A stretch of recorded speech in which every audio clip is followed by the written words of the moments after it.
Malaki ang naging bagong hakbang sa pagtatangka ni Ben Simmons na makabalik sa NBA matapos iulat na bumiyahe ang isang general manager patungong Florida upang personal na panoorin ang 3-time All-Star na mag-ensayo habang nagsusumikap siyang makabalik sa liga. Ang pinakabagong development tungkol sa Australian player ay isa sa mga pangunahing balita sa kasalukuyang usapin at mga rumor sa NBA, kasabay ng isang matagal ng usapin tungkol sa kontrata ngayong off-season na tila malapit nang magkaroon ng malaking resolusyon. Samantala, umiinit din ang labanan para sa isa pang hinahangaang batang star habang nagpapatuloy ang aktibong sign and trade negotiations at nagsisimula ng lumitaw ang kanyang nais na destinasyon. Kings, tinitingnan ang comeback ni Simmons. Patuloy na nagkakaroon ng momentum ang pagtatangka ni Ben Simmons na makabalik sa NBA matapos iulat na nakatakdang panoorin ni Sacramento Kings General Manager Scott Perry ang Australian player na mag-ensayo sa Florida. Ayon kay Carmichael Dave ng Sacktown Sports, dadalo si Perry upang personal na panoorin si Simmons habang isinasaalang-alang ng Kings ang 3-time All-Star na naghahangad na makabalik sa NBA matapos hindi maglaro sa buong 2025-26 season. Ang 30 anyos na si Simmons ay hindi na nakapaglaro sa NBA mula nang matapos niya ang 2024-25 season kasama ang Los Angeles Clippers. Ngunit mayroon siyang kahangahangang resume na kinabibilangan ng isang All-NBA selection at 2 All-Defensive First Team honors. Maaari nang maging potensyal na destinasyon para kay Simmons ang Sacramento habang naghahanap ang Kings ng karagdagang veteran depth sa likod ng kanilang number 7 overall pick na si Darius Acuff Jr.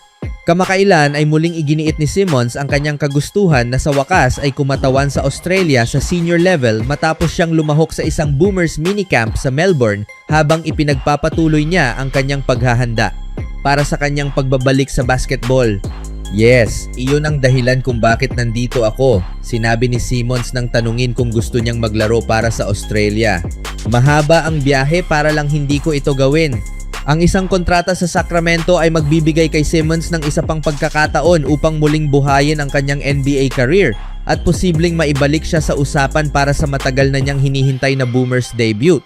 Duren, Pistons, malapit sa malaking kontrata.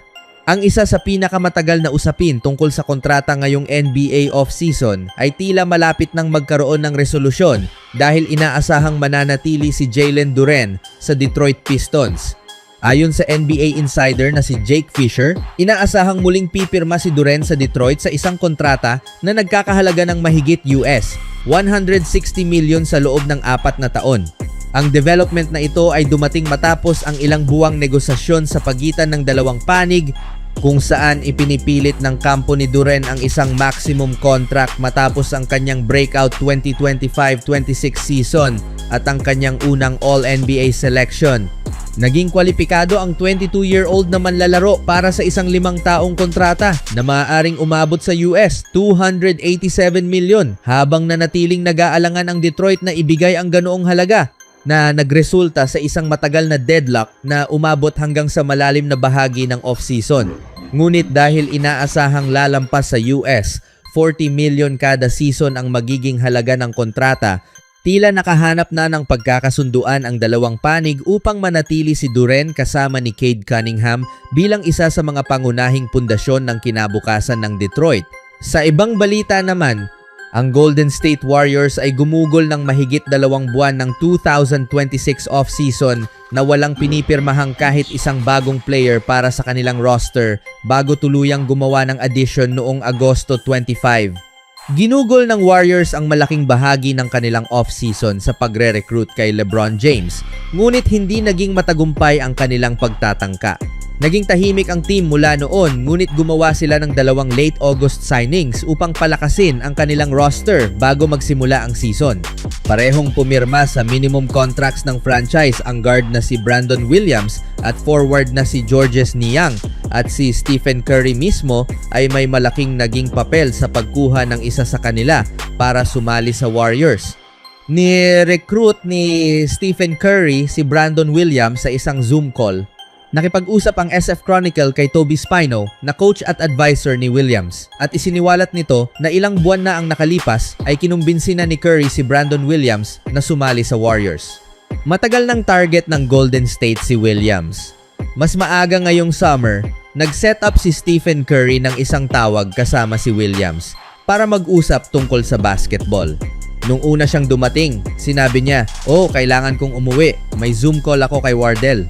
Kahit ilang buwan na ang lumipas mula noong tawag na iyon, nanatili si Williams sa isang sitwasyon kung saan hindi malinaw kung saan siya mapupunta dahil kasalukuyang abala ang Warriors sa kanilang pagtatangka na makuha si LeBron James. Ngayon, matapos ang isang off-season kung saan pangunahing pinili ng Golden State na ibalik ang karamihan sa roster na hindi nakapasok sa playoffs noong nakaraang season, si Williams ang naging unang bagong addition ng Warriors ngayong summer at naunahan niya si Georges Niang sa pagiging unang bagong signing ng team ng ilang oras. Si Williams ay inaasahang magsisilbing backup rotational guard ng Warriors sa likod ni Stephen Curry at DeAnthony Melton. Bagamat nakadepende pa rin ang eksaktong role niya sa kung paano tatakbo ang season, isa itong signing na may malaking potential para sa Golden State.